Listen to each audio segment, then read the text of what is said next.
Think back to the first half of the 2000s if you were around playing video games back then.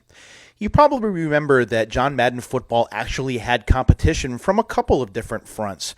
They had competition from Konami, who had the ESPN license at the time, and a game called ESPN NFL Primetime 2002, a game that gets panned by a lot of people, but I tend to like it mostly because of the presentation and more the arcade-style gameplay. So you had that, you had NFL Game Day, and of course, you had the 2K series debuting with NFL 2K2, and this was more a port than it was an original piece of work for the PlayStation. If you'll recall, at this time, the Dreamcast was now left for dead and selling out and not being sold anymore.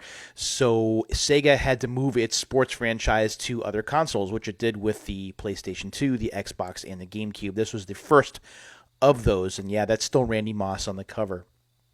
I played this quite a bit. But if I'm being honest, I think I played Madden 2002 a bit more. I liked Madden NFL 2001 because I thought the presentation was good, especially in terms of the gameplay, or the replays, I should say. And I also liked the fact that the presentation showed a lot of stat overlays, which made it feel a lot like TV. This right here was the first of the 2K versus Madden battles, and it was great for football video game fans because we were given every year, for a few years anyway, quality titles no matter which way we looked, whether we wanted to stick with Madden if we were fans or whether we wanted to go with 2K, or if you had the money, you wound up getting both. The following year, for the 2003 sports year, and I covered this in a video where I opened this copy of NFL 2K3 brand new, this was the first year that had the ESPN license, although if you take a look, it just says powered by ESPN. It wasn't an official ESPN NFL football game just yet, but it did have the makings of an ESPN game with some of the trappings of presentation. On the other hand, we have Madden 2003 right here, and this game's okay. It has Marshall Faulk on the cover. I thought that it did decent for what it was. This was the first year that Al Michaels debuted on commentary after Pat Summerall had left the booth, so I thought that they did a decent job with presentation, but I mean, NFL 2K with the ESPN presentation really kind of set the stage for what would happen in years to come. And speaking of years to come, to me, the year that really made the difference in terms of competition between 2K and Madden was the 2004 sports year. I'm hoping you can see both of these. I want to start with ESPN NFL Football first. This is NFL 2K4 right here, and you can see the 2K4 logo down the bottom. But what Sega Sports was doing this year was putting ESPN front and center. So we wanted to go with ESPN NFL Football, ESPN NBA Basketball, ESPN NCAA College Hoops, things like that. And yeah, that's Warren Sapp on the front cover. This was the first year that had first-person football. This was the first year that really showed us the Sports Center set and had Chris Berman doing commentary during halftime.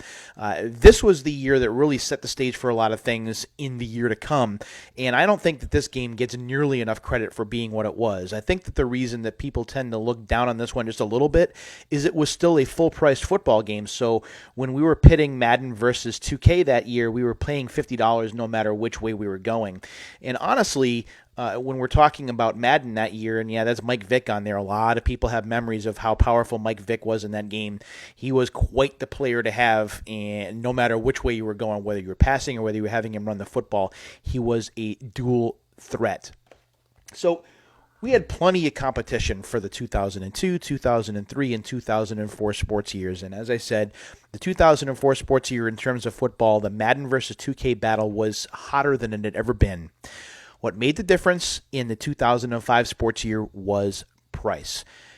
And we're going to be opening up a brand new copy of ESPN NFL 2K5. And the reason I'm doing that this week instead of next week is because I am a disillusioned modern Madden fan. If you've watched the channel, you probably saw my perspective video on Madden NFL 21 and the issues that I had with it.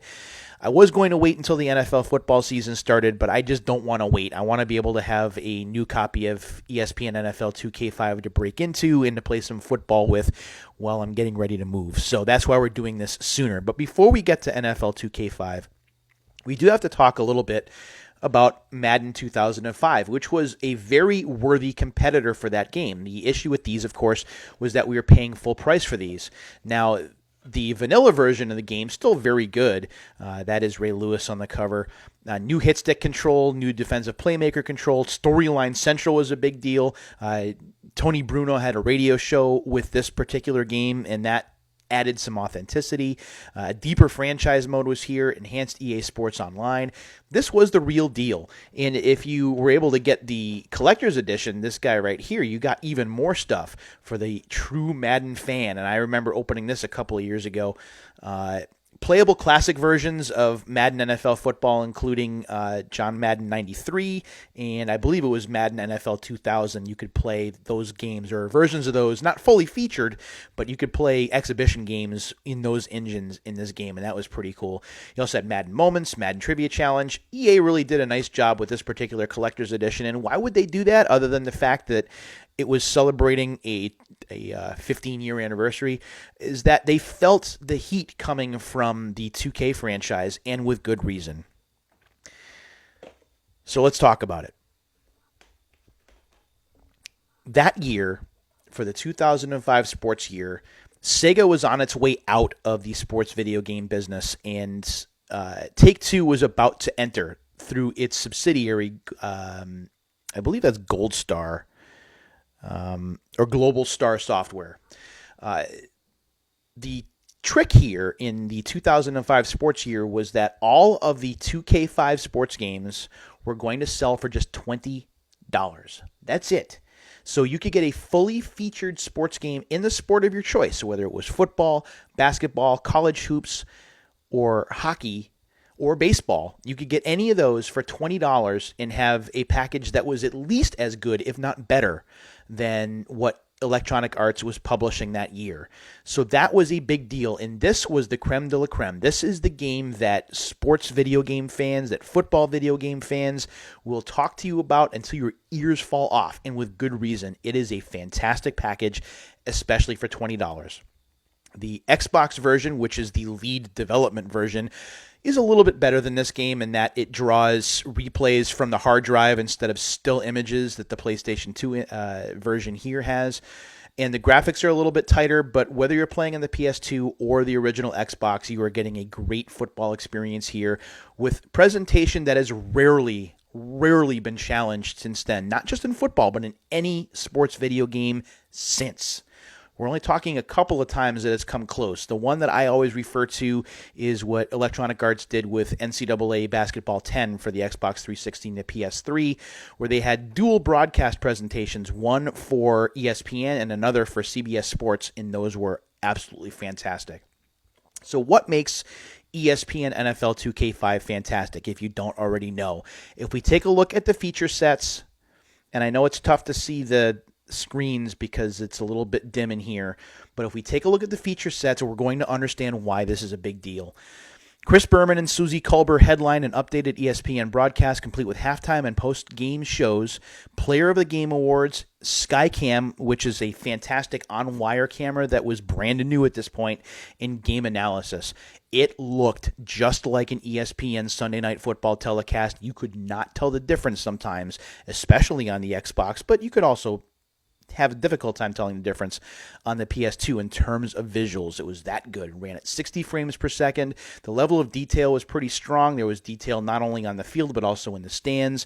And the Sports Center presentations with Chris Berman, and I believe that Trey Wingo was doing some things as well back then, was a big deal. It felt like Sports Center. And back in 2004, 2005, Sports Center was one of the coolest things on the planet if you were a sports fan. The VIP system returned, where you used your own ID, your user ID, and the AI would learn based on how you would make your play calls and things. That was pretty interesting. The ESPN 25th anniversary mode, play classic NFL situations over the past 25 years, including the Immaculate Reception, the catch, and more, with a chance to rewrite history. That's basically a situation mode, and that's pretty cool.